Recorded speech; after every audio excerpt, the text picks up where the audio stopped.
چی شد؟ ما انسان‌هایی که تا 100 سال پیش 50 سال پیش بزرگترین دغدغه‌مون عفونت بود، باکتری بود، ویروس بود. البته ما شناختی از باکتری و ویروس نداشتیم ولی اونا شناخته خیلی خوبی از آن داشتن. الان بزرگترین مرگ و میر ما شده سکته‌های قلبی از سرطان، دیابت.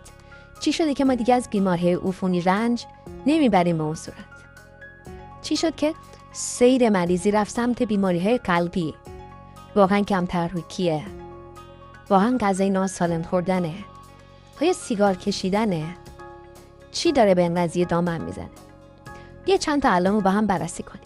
علائم حملات قلبی: درد قفسه سینه، تعریق، درد بازوها، کمر، گردن یا حتی فک، حالتهای تهوع، درد معده که در اصل درد معده نیست ولی توجه کنین که شما به صورت درد معده احساسش میکنید، پس حتما به دکتر سر بزنید.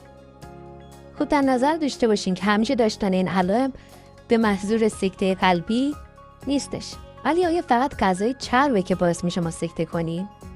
آیا تحرک نداشتنه؟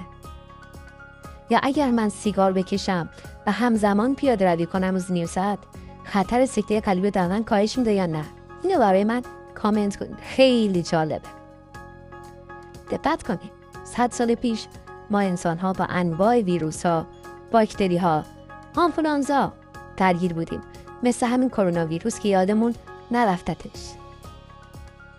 ولی یه توصیه بهتون بکنم، اگر عزیزی دارین که درد معده داره، نه همیشه ها، لحظه‌ای درد معده گرفته و فکر می‌کنین که فقط معده‌شه، شاید 1% اشتباه کنید.